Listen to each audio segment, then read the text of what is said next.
Welcome back. Our penultimate conversation here for Breakfast Extra Sunday edition. Let's talk artificial intelligence. Now, artificial intelligence is revolutionizing the field of cybersecurity by enhancing threat detection and also response capabilities. AI systems can analyze vast amounts of data in real time, identifying patterns and anomalies that may indicate cyber threats, thereby enabling organizations to respond more swiftly and also effectively to potential attacks.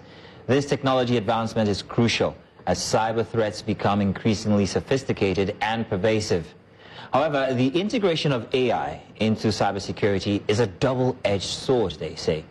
While it offers enhanced defense mechanisms, it also presents new risks.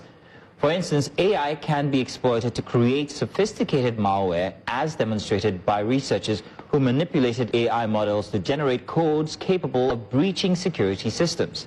Moreover, the reliance on AI raises concerns about over-dependency on automated systems and the potential for unforeseen vulnerabilities. And so to explore this complex landscape, we are joined by Allan Juma. He's a seasoned cybersecurity engineer and he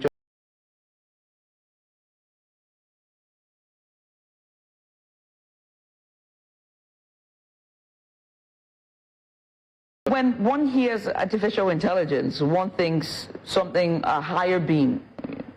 I know, but how, when you think about it, it thinks about all of this, intelligence that it has that can do better than a human sometimes. That's a misconception that we have about AI. But none of that also comes to mind is its threat to, to cybersecurity, right? So I'm going to ask you, how is AI currently being utilized to enhance threat detection and response in cybersecurity frameworks?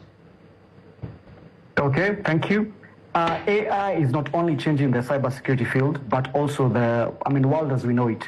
For us as security professionals, we are leveraging AI to help us in automating of threat detection, thereby freeing us up to do other complex tasks. So with enhanced threat detection, AI can actually analyze vast amounts of data so that they can be able to identify anomalies as well as predict potential threats, what we call predictive analysis. And this allows us to do more things and actually respond faster to these particular threats. It also helps us as cybersecurity professionals to do what we call automation of security tasks.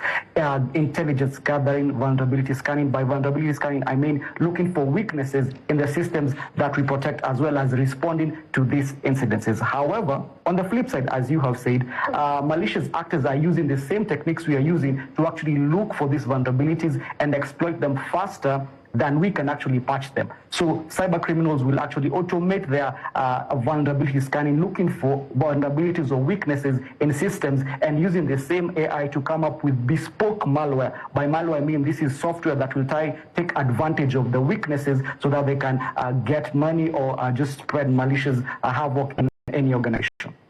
So Juma, let's try and deconstruct some of the jargon that we are talking about here today for people who don't really understand. Cybersecurity, what do you guys do exactly? What are you protecting? I know it has to do with, the internet or the use of it or it as a pathway, but what exactly is cybersecurity? And then you can explain how AI plays into it. Okay, cybersecurity. I'll use this analogy. In any building that you try to enter nowadays, you'll find there's a security guard, right? Basically, that is what cybersecurity is all about. Preventing guys who do not have legitimate access to your data from accessing your data. We are basically internet watchmen, to put it in a very layman term. So we protect guys from coming in unauthorized. So to your second part of your question, we use artificial intelligence to help us prevent people who want to enter our systems without any authorization, and also they are trying to use advanced weapons. So all of us, both the bad guys and the good guys, are using advanced weapons. In this case, AI, artificial intelligence. Maybe you can also define what artificial intelligence is. Basically the automation of tasks million times over what the natural or the normal human being can do. I hope I have broken it down so that everybody will be able to understand what it is. I think you have, and therein we have more questions when you put it like that, because it seems like here and now there is a certain over-reliance on AI for everything. Giving you a ChatGPT, you can just simply tell it what you're trying to say and it's going to construct a very incredible piece for you. The same thing with what's happening with cybersecurity. You're relying on AI to actually give you frameworks that can help secure information or data. so also is your opponent, the guy who's trying to break in. This over-reliance on AI, isn't it in itself a problem? Well, it is not just a problem in cybersecurity, but as you rightfully said, in any particular field. In your field, for example, there has been a lot of hue and cry about individuals who are losing their jobs because of, I can write a book in an hour because of AI. Now, when you look at it from our perspective, it is actually more dangerous because any person who has access to internet can actually go and use ChatGPT, Google, Gemini, and say, help me come up with a specific expert that will attack News Central TV, and they will actually be able to do it. So there is an over-reliance in terms of we do not want to do the over-reliance on the malicious actors, and is that even people who are not skilled can actually pull off successful attacks because they're using AI to help them. However, for us who are a bit experienced, it will help us now detect such attacks because the attacker may not have the basic knowledge or the foundational knowledge to actually custom make, because not everything that comes from the AI models is fit for consumption or is as exactly as you want it to do. You have to tailor make it. So when we use AI as the good guys, we are able to detect such poorly written code because of AI and lack of customization to detect that these are generated attacks and stop them even further. So for us, it's not really over-reliance, but it is actually helping us defend and show up our cyber attacks that traditional methods might have missed. Okay, I'll give you an example.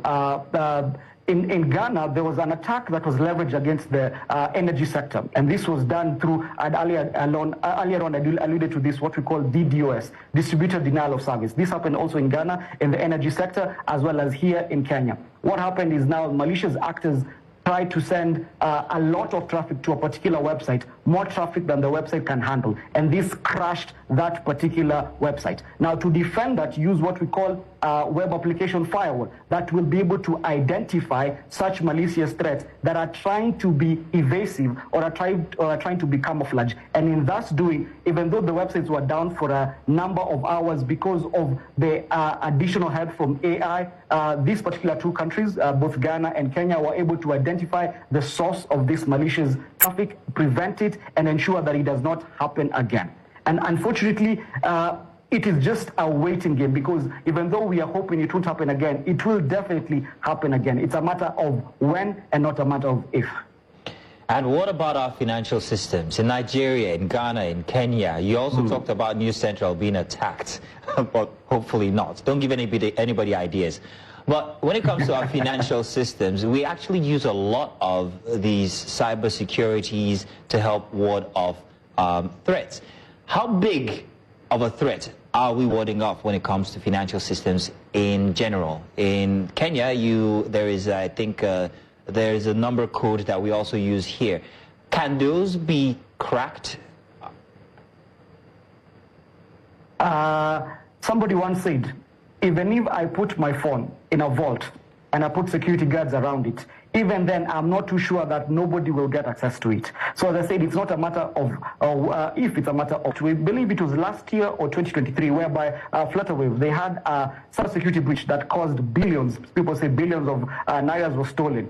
These things are happening in our day and age. However, we also have young people who are hungry to actually protect their investments, protect their futures. Can the codes be cracked? Definitely. It's only a matter of time. But again, with a lot of awareness, as you are doing right now at News Central, people are learning about these techniques and how to protect them, and thus reducing their attack surface area or their vulnerability or susceptibility to such attacks.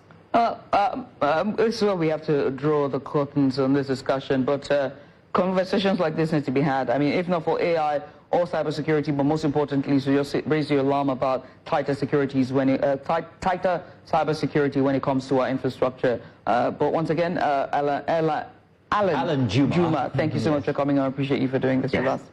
Thank you, Allan. Thank you very much. Thank you for having me. All right. Let's go on a short break, shall we? When we return, we come back home and we head to the west as we discuss Osun communal crisis after the break. Stay with us.